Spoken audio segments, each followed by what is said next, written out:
Gentleman's time has expired. The chair recognizes a gentlewoman from Florida, Ms. Ros-Lehtinen.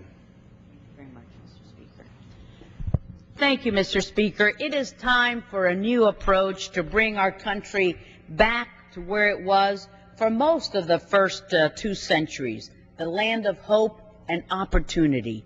Unfortunately, there is a growing fear about our nation's future among many in my congressional district, as well as throughout the nation. The economic recession continues, according to many constituents with whom I speak every day.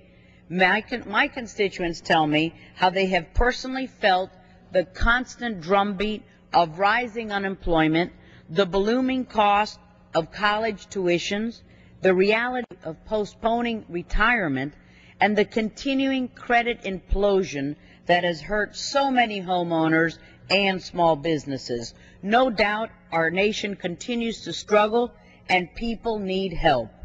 But the congressional majority and the administration have spent the last year on an agenda that grows big government, that escalates the deficit, that borrows billions from adversarial foreign governments.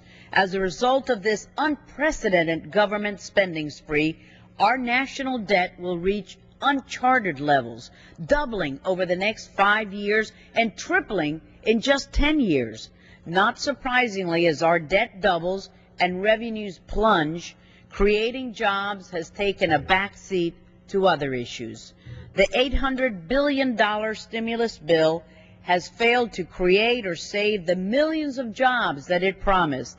Since it was passed, in fact, we have actually lost 3.3 million jobs, while the unemployment rate remains at 10% nationally, and in my home state of Florida, it has now reached 11%. The question now is, can we still grow our economy, create jobs, and help struggling families without further mortgaging our children's future?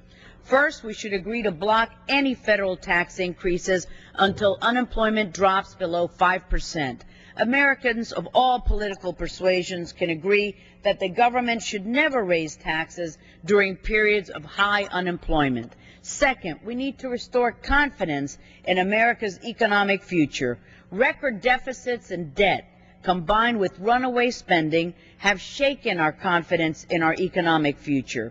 One proposal is to freeze domestic discretionary spending at last year's level without raising taxes.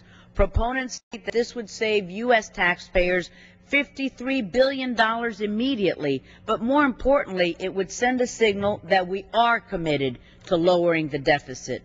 Third, we need to approve 3 promising free trade agreements with Colombia, South Korea, and Panama that have stalled under this administration.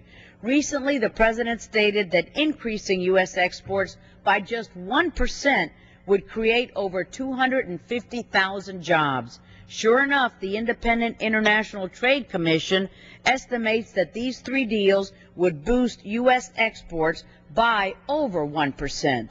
Well, I look forward to hearing from the constituents of my congressional district in South Florida on how we can bring back economic growth and ensure that America will once again be the land of opportunity that I knew when I first came to this country almost 5 decades ago. Thank you, Mr. Speaker, for the time, and it's time to get our economy back on track. Thank you.